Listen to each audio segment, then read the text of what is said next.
I have regenerated the sectional view and I have changed the hole type to a simple hole type. Now let us discuss some other features with respect to the depth of the hole. So presently the depth of the hole is 67 units and over here we have just sent it to blind, right?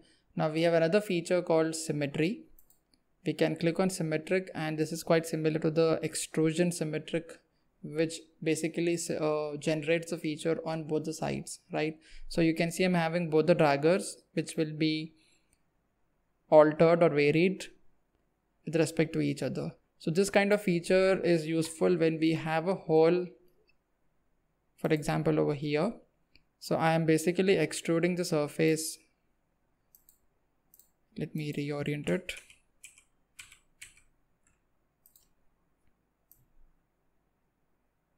Fine. So this kind of feature named as symmetry is useful when we have a hole at this particular locations. So when I'm extruding when I'm increasing the depth, you can see the top side. This is also creating a symmetric hole on the other side.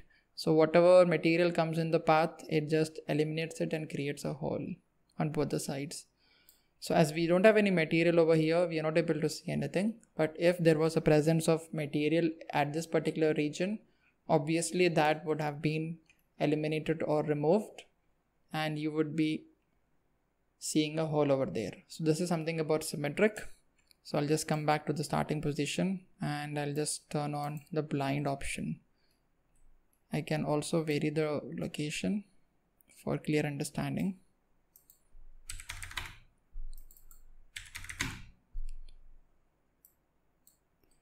So that is about symmetric. Let us look at some other features. The next one is drill up to the next surface. So when I'm turning on this feature, the next surface is exactly this one, right?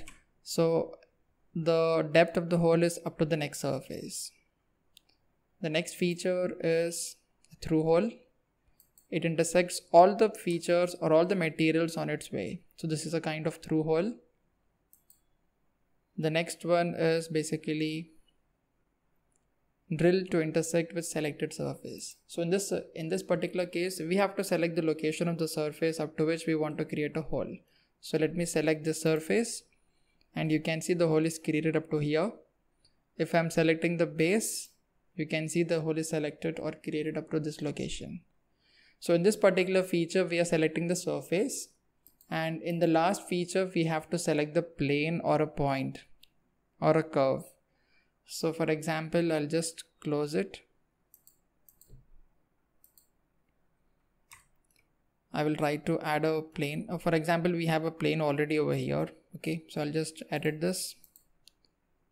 I'll go back to the selection mode and I'll go to the last option. So the last option is basically to select a reference. It can be a plane, curve, or a point. So I'll select a plane over here. And in this particular feature, the previous one, you can see the plane is not selected. We have to select only the surface. So that is the difference between both of them. And you can also see that the plane is almost in the center of this particular thickness. Clear? So the hole will be created till that particular location only. Let me go to the last option. In this case, I can select the plane and you can see the hole is created exactly at the location of the plane. So you can see the plane horizontally placed and the hole is created up to the plane. So these are the different options of hole with respect to the depths. Let us discuss few more options in the next video.